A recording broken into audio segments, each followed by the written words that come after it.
Salut! Bienvenue dans cette nouvelle vidéo. Bon, le cadre va être un peu vide parce qu'on est en plein déménagement et donc ça risque de résonner un petit peu, j'espère que ça ira. On est en train de tout vider pour rentrer en France et du coup on a profité pour récupérer nos céramiques, donc ce qu'on a fait à la poterie, et je me suis dit que ce serait sympa d'ouvrir ensemble et de vous montrer un peu ce qu'on a fait. Donc quand je dis on, c'est mon copain et moi. Ça fait quelques mois qu'on s'est inscrit à des cours de poterie, donc pas la machine qui tourne mais juste à la main. Et du coup on a appris les différentes techniques et là on a reçu les pièces qu'on avait fait durant ces derniers mois et je me suis dit que ce serait sympa de vous les présenter. Vous allez voir, c'est très approximatif. Du coup, alors on commence par ce petit objet là qui est fait pour lire. Donc vous mettez votre pouce comme ça dedans et vous pouvez tenir vos pages. Franchement on en avait fait d'autres avant qui étaient plutôt des échecs. Celui-là, au niveau de taille, il a l'air très bien. Au niveau de l'émaillage, c'est pas trop mal. On voit qu'il y a des petites gouttes qui se sont échappées du bleu, mais ça rend bien. Donc on a un côté mat et un côté qui est plutôt verni. Franchement, celui-là, je lui mets 8 sur 10. Alors, on continue. Il y en a certains, c'est des cadeaux.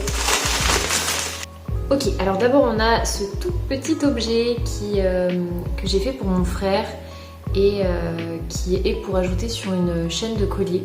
Donc c'est deux petits anneaux qui se croisent et franchement ça rend pas trop mal.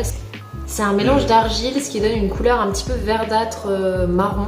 Franchement c'est très joli et l'émaillage a bien marché, donc franchement je suis assez contente de celui-là. Je mettrai un 7 sur 10. Ensuite on a ce petit chapeau de méduse qui en fait est un cadeau pour la sœur de mon copain pour mettre les plantes sèches. Vous savez, ces plantes du désert qui n'ont pas de racines, enfin qui sont comme une racine un peu. Donc en fait vous venez la mettre ici, puis vous avez un fil et ça fait une méduse suspendue, je vous mettrai des photos. Franchement celle-ci elle a trop bien marché aussi, c'est mon copain qui l'a faite. Franchement 9 sur 10. On continue avec ce gros mug, presque un bol en fait en rose.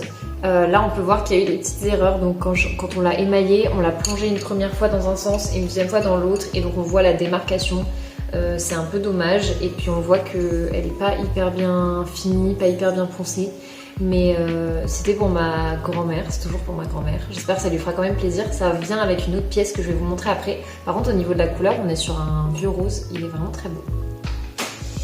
Alors voilà la deuxième partie, et je pense que c'est un peu brûlé au four.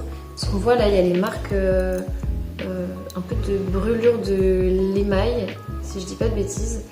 Donc ça a un peu coulé. C'est quand elles sont entassées ensemble dans le four, des fois apparemment ça peut couler.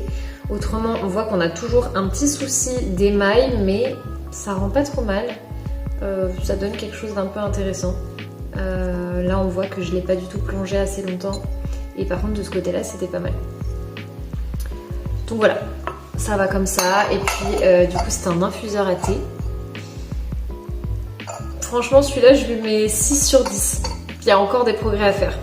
Bon, ça c'est très expérimental, on a deux pièces qui vont ensemble. On voulait faire des luminaires, donc pour suspendre de part et d'autre d'un lit. Et on avait vu ça dans un hôtel et on trouvait ça hyper cool. Et du coup on s'est tenté avec de l'émaillage mat. On a trouvé pour pouvoir passer le câble. Voilà, donc il y en a deux comme ça. On a essayé de faire une texture dessus, c'est pas top honnêtement, c'est pas très rond, enfin bon bref. Faudrait voir un peu ce que ça rend, une fois mis en situation quoi, avec une jolie ampoule. À voir, mais franchement ça j'ai envie de dire 4 sur 10. 4 sur 10. Il y a le deuxième, je vais pas vous le montrer, mais c'est franchement quasiment le même. Là on a deux petites pièces qui sont plutôt réussies je trouve. En tout cas au niveau de l'émail ça rend pas mal du tout. Il y a différentes couleurs, du rose et du rouge, et puis c'est pour les fixer sur le mur. Alors j'ai pas trop réfléchi à comment je les fixerais, donc peut-être qu'il sera juste posé sur un meuble, mais en tout cas c'est pour faire de la déco, c'est très sympa. Je pense que je peux aussi ajouter un aimant derrière et mettre ça sur un frigo. Mais j'aime beaucoup les formes et les couleurs. Je me suis inspirée d'idées que j'ai vues de dessins sur Pinterest et je suis assez contente. Je mets un 8 sur 10. Celui-là, c'est un cadeau pour ma meilleure amie. Donc, c'est un un repose bijoux. Derrière on a mis un petit logo qu'on avait fait ensemble. C'est une référence à Prince et Princesse pour ceux qui connaissent. Franchement celui-là, 9 sur 10, il est trop beau, j'espère que ça va lui plaire. Avant-dernière pièce, et c'est une assiette. On en a fait une deuxième qui honnêtement est un peu mieux réussie que celle-ci. Là encore une fois c'est un souci d'émail, on l'a pas mis assez longtemps, on l'a pas plongé assez longtemps je pense.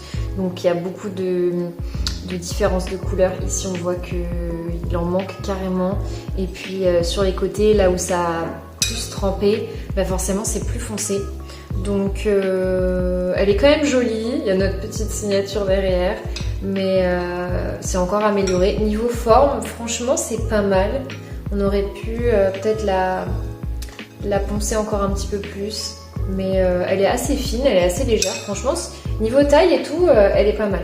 Celle-là, je lui mets un petit 6, un grand 6, un grand 6. Dernière pièce, c'est la plus grosse. C'est un vase pour les fleurs. Et là, c'est ma grosse déception parce que le jaune à la cuisson, c'est quand même vachement effacé, donc je suis trop déçue parce que franchement il était trop joli, c'était du bleu et du jaune. Pour les fleurs ce sera quand même très cool et notre prof nous a dit que l'émaillage était très bien, donc c'est quand même positif, mais je m'attendais à ce que les couleurs rendent beaucoup mieux que ça. Je pense que j'aurais dû faire passer le bleu par dessus.